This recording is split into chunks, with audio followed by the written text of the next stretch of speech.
Hello and welcome to Mobility TV. Our topic today is connected cars and software-defined vehicles. To talk about this, we are joined today by Karine Paulini from Sonatus. Sonatus is an American company that provides software infrastructure for connected vehicles. Karine, welcome. You are Business Development Director at Sonatus France. Before we talk about the company, let's start with the basics. What is a software-defined vehicle? Hi, Edouard. So a software-defined vehicle is a vehicle that will have the capabilities to evolve throughout its entire life cycle, meaning that we will use the software to bring some improvement or some new features to the existing vehicle, even after it has been sold, meaning even once it's on the road. Okay. Now tell us a little bit about the company, Sonatus. Where does the company come from and what do you do? So we are a software vendor. So we have developed our own product and we provide OEMs with this product so that they can build their own differentiated software-defined vehicle. So where do we come from? So Sonatus was founded 5 years ago by people who have this experience in software-defined technologies. We talk today about software-defined vehicle.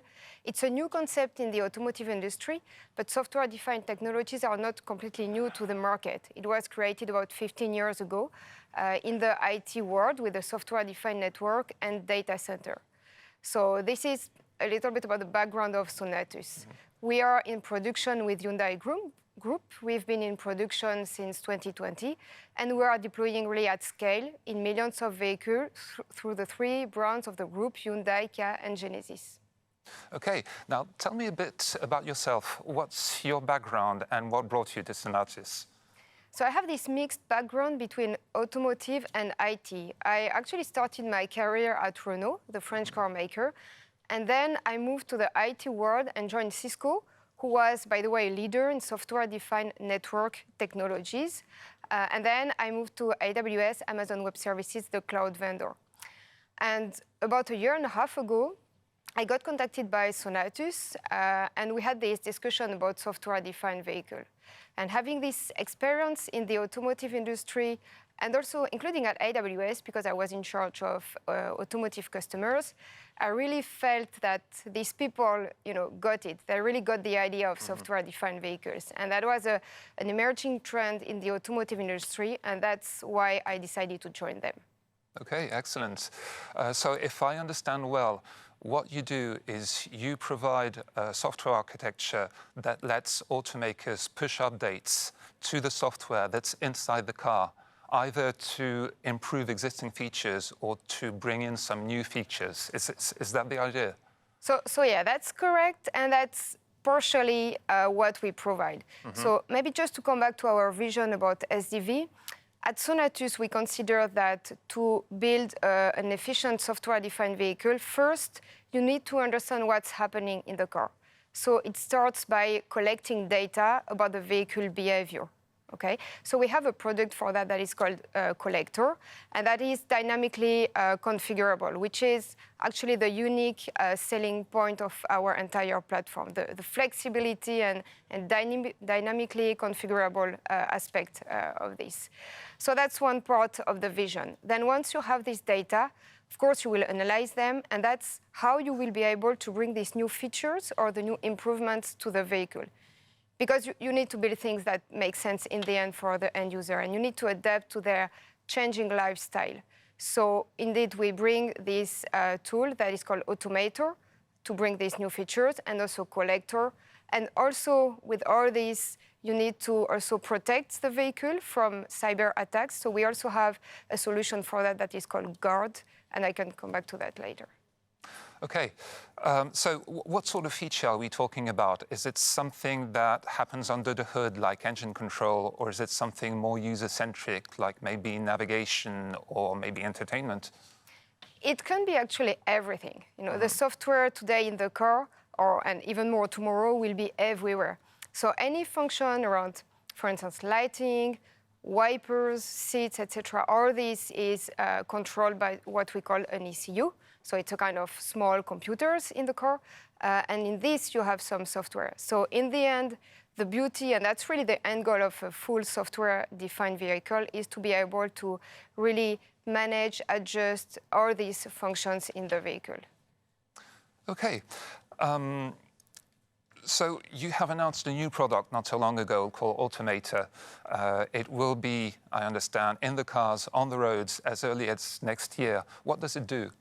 Exactly. So that's our recently announced product. So with Automator, the car makers will have this flexibility to really bring new features to the vehicle. So, and that is a really important thing for car makers, because that's really how they are going to differentiate themselves from competition.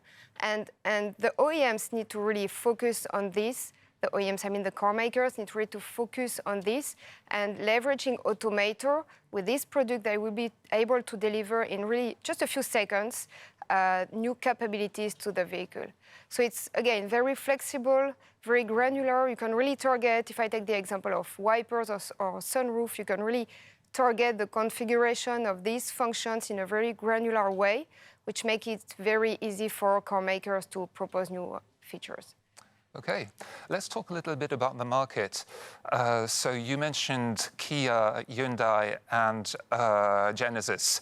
That seems very Korean-centric. If we look at what happens in the rest of the world, do you see automakers relying on companies like Sonatus, or do they rather build their own solution in-house? So there is a little bit of everything on the market. I would say that 2-3 years ago, the car makers had this tendency to will to develop in-house. And they have created some software entities, hired developers, etc.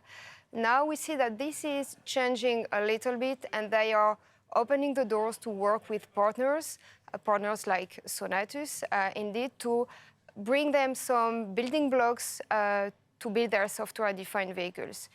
Because software-defined vehicle is really a mix of technologies and competencies. You have compute, you have storage, you have data analytics, you have cloud as well. Cloud is very important in SDV.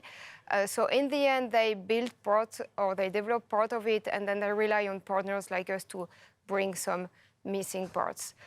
Some have a different strategy. Some want to externalize everything, and in this case, they will probably take the entire portfolio of what we propose. But it's really this build versus buy dilemma that they have that is changing a little bit now. Okay.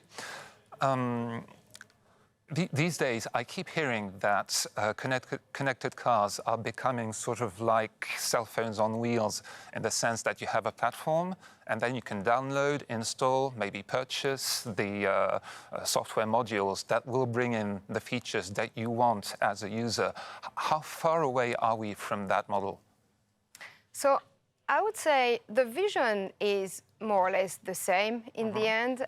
You want your vehicle to be really highly customized, personalized, and that's really the beauty, again, of software-defined vehicle, having this capability to create features that will adapt to your lifestyle.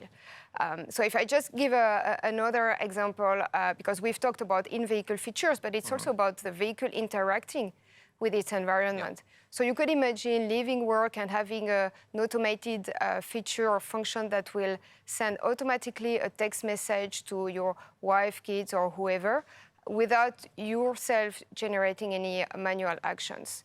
So all these kind of things will really help and build a customized experience for a customer. So it's more or less the same vision. Now we still have to execute and get into that direction. Now you have to implement. Right. I can't help thinking about the cybersecurity implications. Are we not creating a new playground for hackers? I mean, I can only imagine a driver being locked out of their car after being hit by a ransomware attack and having to pay a ransom to get their car back. Is that a valid concern, or is it just me being paranoid?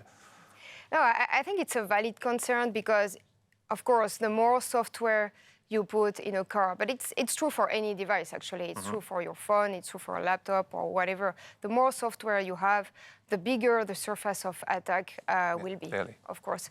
Now, I think we need to also be conscious that software has been in our life for decades, and we have solutions to prevent and protect from attacks. And more than that, we have experts on the market, and also at Sonatus, we have a build of cybersecurity experts who are working on that kind of topics.